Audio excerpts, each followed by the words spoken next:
secours! Parfois, lorsque tu prends la parole, tout se brouille, tes pensées s'en mêlent, tu perds le fil et tu te retrouves à saboter tes propres mots, ta posture. Mais pourquoi cela arrive-t-il? Bienvenue sur le podcast Les coulisses du speaker, avec Sandrine Apérin, pour une parole authentique et audacieuse.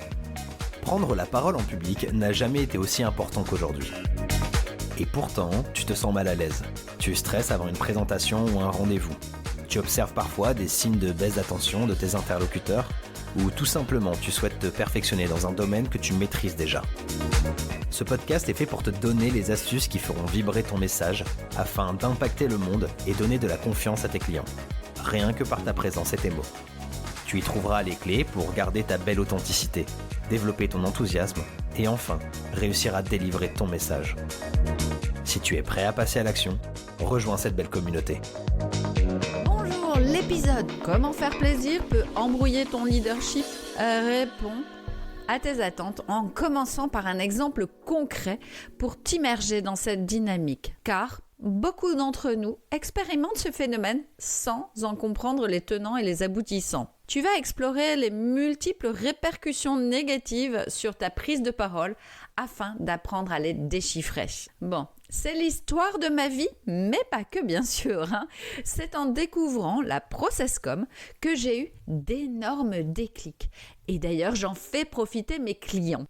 Alors, appelons-le Pierre. Quand il a démarré son accompagnement, il désirait des outils pour gérer son stress et améliorer son leadership. Ces deux mots revenaient sans cesse. Pourtant, moi, je savais qu'il avait déjà un potentiel leadership. J'avais pu le voir, l'apercevoir.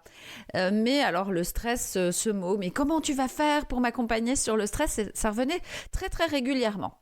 Donc, il parlait de ces problématiques de sommeil avant une intervention, d'avoir les jambes qui flageolent, de se mettre à jouer un rôle et donc de ne plus utiliser sa force de l'humour, de parler trop vite aussi et d'avoir des difficultés pour respirer. Et parfois, ça lui arrivait de dire n'importe quoi. Alors du coup, il lisait ses textes pour être certain de ne pas faire d'embrouille, d'erreur.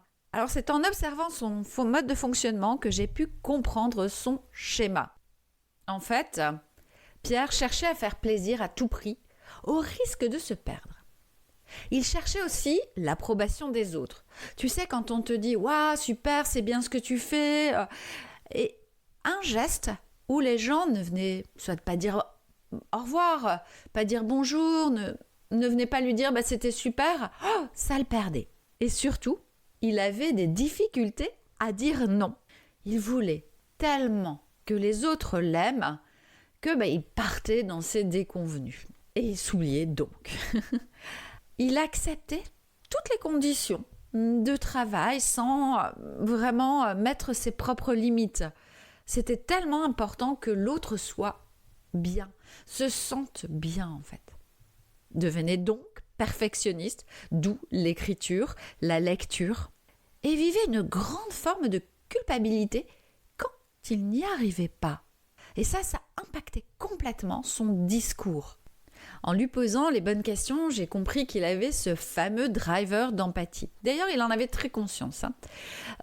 C'est une énorme force.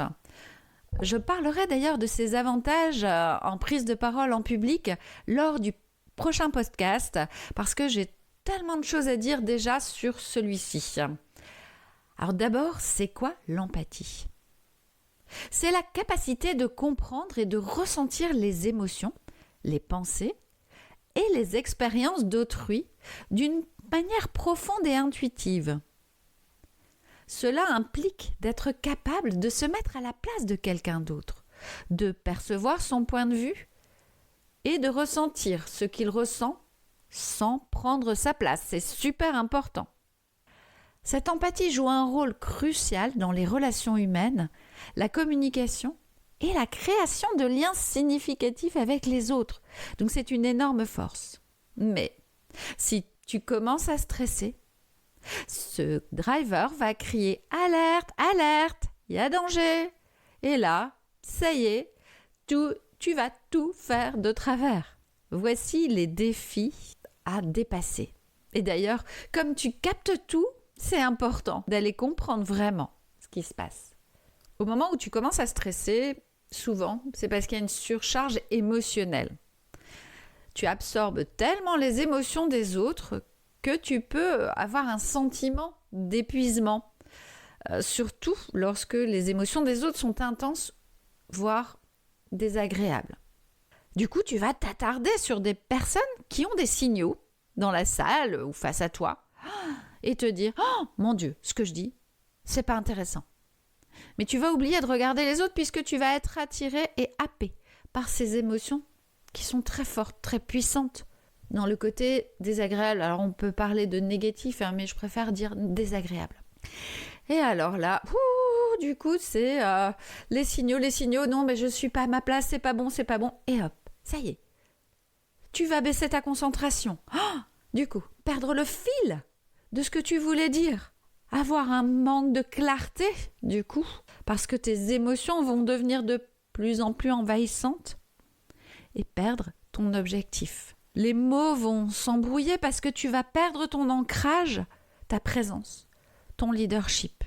Tu peux même être amené à trébucher, à tomber, même à faire tomber le micro ou répondre à côté de la plaque sur un sujet que tu connais parfaitement. Et oui, ce sont vraiment ces effets hyper complexes qui se passent très très vite en fait. Ça se passe vraiment avec une grande rapidité. Du coup, tu vas avoir une baisse de la confiance en toi. Et oui, et tu vas dire, bah mince, comment j'étais perçue. Oh là là, mon Dieu. Et qu'est-ce qui va se passer ? Après ton intervention, l'anxiété va prendre le dessus et emmener des nouvelles connexions dans ton cerveau. Et alors qu'on va te proposer de faire une nouvelle intervention, là tu vas plus avoir envie. Tu vas te dire non mais de toute façon je suis nulle, je vais pas y arriver, il se passe plein de choses, c'est pas possible. Mais si c'est possible, avec de l'entraînement, en comprenant ton schéma. Alors comme je le disais, c'est certain, si tu ne t'entraînes pas, si tu n'apprends pas à reconnaître ton mode de fonctionnement, si tu ne te fais pas aider, dès que tu stresseras, tu vivras ces déconvenus. En résumé, n'oublie pas que l'empathie, c'est une force. Mais on en parle la semaine prochaine. Surtout, comprends tes modes de fonctionnement. Parce que si tu réalises que tu te perds en observant une personne, si tu réalises que tu as tous ces éléments, cette perte, cette surcharge émotionnelle, tu t'attardes sur des personnes qui ont des signaux, tu baisses en concentration, tu stresses. Du coup, tu manques de clarté. Tu perds ton objectif, ton ancrage, ta présence, ton leadership, même trébucher. Là, c'est le moment d'aller trouver des astuces pour dépasser tout cela.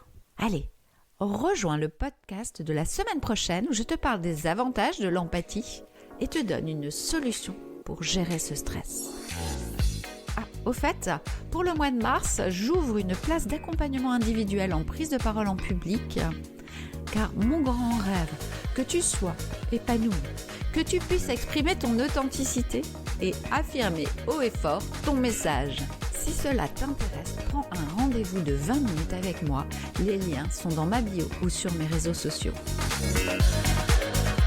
Merci à toi de m'avoir écouté.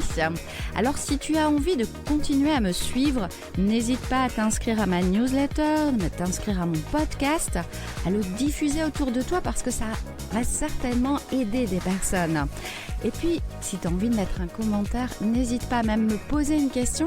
Je n'hésiterai pas à te répondre, c'est vraiment, vraiment important pour moi. Et puis, si tu peux mettre des étoiles, ce sera encore mieux parce que ça va m'aider à le diffuser encore plus. Ici, c'était Sandrine Perrin. J'ai créé les coulisses du speaker pour t'aider à avoir une parole authentique, audacieuse, prise avec plaisir en tant que manager et entrepreneur. Bienvenue dans mon univers.